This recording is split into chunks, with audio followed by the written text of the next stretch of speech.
올 한 해 주요 이슈를 되돌아보는 포항 MBC 송년기획 두 번째 순서입니다. 포항 지진특별법이 시행된 지 곧 1년이 되지만 피해 구제에 대한 시민들의 불만은 여전합니다. 피해 주민들에게 또다시 상처를 주지 않기 위해서는 현실성 있는 보상과 함께 침체된 포항 지역 경제 회복이 될 수 있도록 특별 지원 사업의 필요성이 커지고 있습니다. 박상원 기자가 보도합니다. 지난 2017년 11월 15일 포항 시민들의 삶을 송두리째 바꿔놓은 지진. 지난해 11월 지진 발생 2년여 만에 포항지진특별법이 국회 산자위를 통과했지만 국회가 파행을 겪으며 한 달간 표류하게 됩니다.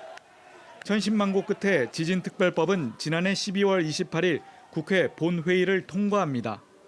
경제 활성화, 또 공동체 회복을 위한 특별 지원 방안 등에 대해서 국가가 책임지도록 한 것도 굉장히 의미가 있다고 생각합니다. 하지만 재산 피해 금액의 70%를 지원하고 상한액을 정하는 등 시행령에 대한 지역 민심은 들끓었습니다. 시행령 개정안에 대한 주민 의견 수렴을 위한 공청회는 파행을 빚기도 했습니다. 반드시 포항 지진 피해 배상받을 수 있는 그런 특별법 만들어야 합니다, 여러분. 포항 시민 500여 명은 버스를 타고 상경해 청와대 앞에서 항의 집회를 열었습니다.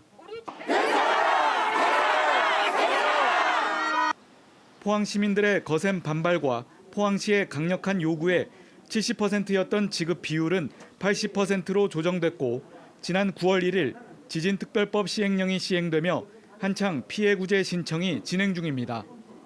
하지만 포항 지진이 지열 발전으로 인한 인재로 밝혀졌지만 책임자 처벌은 전무하고 지진특별법 역시 정당한 배상과 보상을 위해선 한계가 있다는 목소리도 나옵니다.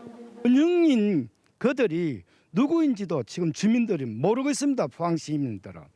그들의 처벌이 이루고 난 다음에 그다음부터 배보상이 이루어져야 순서가 맞다고 생각합니다.